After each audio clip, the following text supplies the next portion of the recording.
parang kampante itong si Attorney Kaufman na hindi na raw aabot doon sa confirmation of charges hearing laban po sa dating Pangulong Duterte. Dahil kampante sila, bago pa mangyari yun ay madidismiss at mapapabalik na ng Pilipinas si dating Pangulong Duterte. Ano po reaksyon niyo? Well, sa amin naman, sa mga biktima po, kampante naman kami na talagang may jurisdiction ng ICC. Kasi Doris at Alvin, 4 lang ang titingnan ng ICC. Ano yung 4 na to? Una, does it have jurisdiction materiae? Oo, may subject matter jurisdiction ba siya? Meron po, kasi crimes against humanity ang charge against kay Mr. Duterte. Ikalawa po, yung mga charges ba ay within that time jurisdiction ng ICC? Within nga po talaga kasi within November 1, 2011 hanggang March 16, 2019. Ikatatlo po, ito po bang mga charges against kay Rodrigo Duterte ay nangyari sa loob ng Pilipinas? Nung state party pa po siya sa Rome Statute. Oo nga po. At ikaapat, si Rodrigo Duterte ba ay nasa kustodiya ng ICC?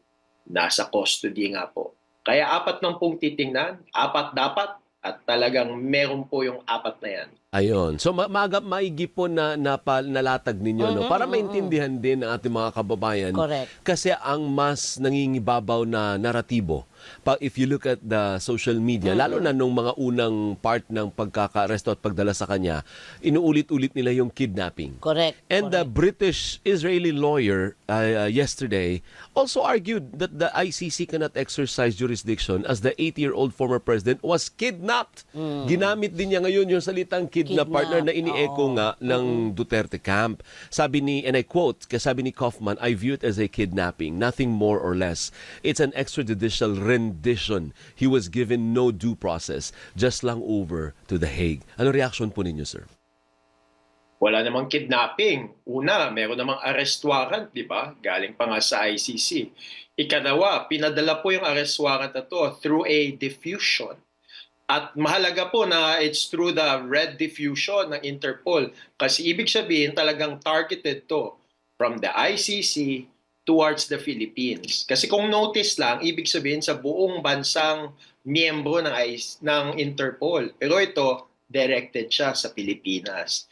Ikatatlo po, talagang sinerve naman po siya, di ba, ng ating mga authorities dito sa Pilipinas kay Mr. Duterte. At may basihan din under our domestic statute. Siguro memorize nyo na yan. RA 9851, the IHL Act, Section 17, second paragraphs, in the interest of justice. Philippine authorities may dispense with investigation and may surrender a person towards an international tribunal that's investigating an international crime. Kaya wala pong kidnapping. Paano nga, Attorney Andres, ipakituloy nyo nga po, parang may dulo niyan na parang may isang lawyer din partner na inanalyze niya. Ang sabi? Yung dulo, paano dulo ulit no, ng provision na yon? Ang dulo, may voluntarily surrender or subject to extradition. Kaso, ang ICC po, hindi naman po siya isang bansa. Isa po siyang international organization. Kaya yung extradition po, na node, hindi po nag-a-apply sa ICC. Nag-a-apply lang po yan kung arrest warrant galing po sa ibang bansa. Opo, subject to extradition and may meron pang dulo, di ba? Subject to extradition and applicable treaties or laws. Yan. So saan ano yung subject to, ibig sabihin ibabatay doon. Oo. So anong pinagbatayan daw doon sa pag-aresto kasi wala naman wala naman tayong tratado diyan. Yun na nga. Saan binatay yung pagkaka-aresto? Yung binatay po siya sa arrest warrant. Kasi nakalagay naman doon, International Tribunal. Opo. At saka importanteng i-remember, Doris at Alvin, na itong RA 9851, pinasa po siya noong December 2009. At noong December 2009, hindi pa po tayo partido sa ICC Rome Statute. Kaya napag-isipan na po yan ng ating Kongreso na kahit hindi pa po tayo member ng ICC Rome Statute, pwede pong voluntarily surrender ng Philippine authorities ang tao pong nakasakdal, iniimbestiga ng isang criminal tribunal such as the ICC. So ibig sabihin, attorney, malabong mapabalik sa Pilipinas ang dating presidente before September 2020, September 23, and even after that, malabo siyang ibalik. Mukhang malabo po. Kasi hindi na rin tayo state party sa ICC. Kaya kahit po i-grant yung interim release na malabo din, malabo din towards the Philippines kasi wala na hindi na nga state party ang Pilipinas. So unfortunately, ito pong naging epekto nung pag-alis ni Mr. Duterte from the ICC Rome Statute.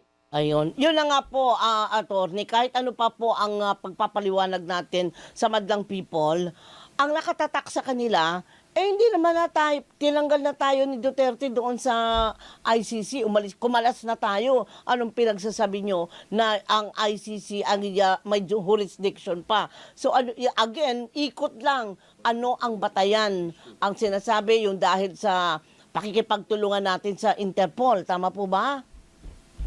Tama po yan. At i-relate na rin natin. Actually, ano yan, Doris, mga para siyang, chain na. Ayan. Okay. Alam mo naman yung chain, di ba? Yung unang chain, arrest warrant ng ICC. Yung ikalawang chain, yung Interpol diffusion notice.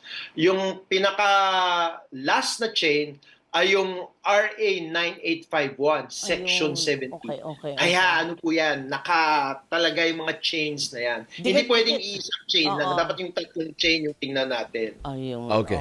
Now, have we decided, sa side ninyo, Attorney Gilbert, ilan po ang ipipresent natin na witnesses ng mga victims? Kasi sinabi din ni Vice President Sara before the statement of Kaufman na paano nyo mapatutunayan na may 30,000? You have to have all the names of the 30,000.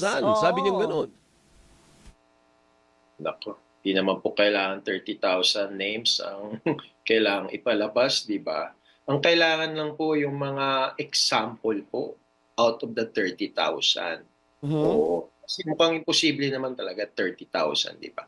So, ang ginagawa po talaga sa ICC practice, yung mga emblematic examples lang nung pagpatay. Ang mahalaga po, mapakita yung tatlong bagay. Anong tatlong bagay?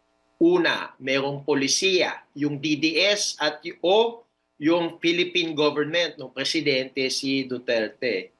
Ikalawa, kailangan pong ipakita na merong patayang nangyari. At itong patayang na to, hindi siya random.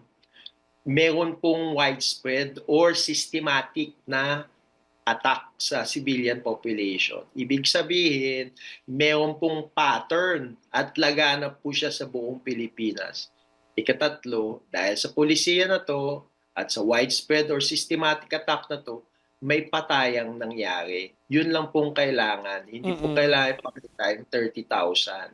So what is the threshold then? Kung hindi naman kailangan i-present ang 30,000, would 50 suffice? 100, 120? And what is the benchmark number then? Oo. Ganito, Alvin, sa international criminal law, wala talagang set number. Ang importante na yung mapakita mong emblematic cases ay ma-prove yung tatlong elements na to ng crimes against humanity.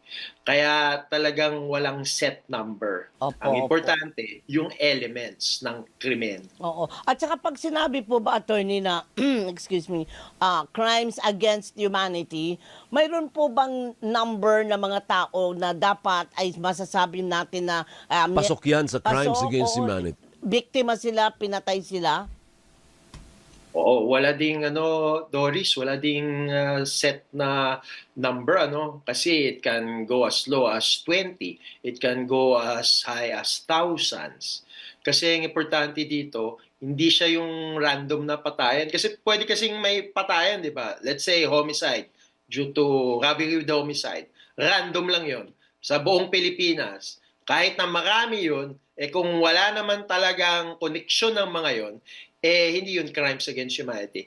Dito, kahit po at least 43 yung nakalagay sa arrest warrant, ang mahalaga, mapakita na may koneksyon yung 43 na pagpatay na to under sa polisiya ni Mr. Duterte.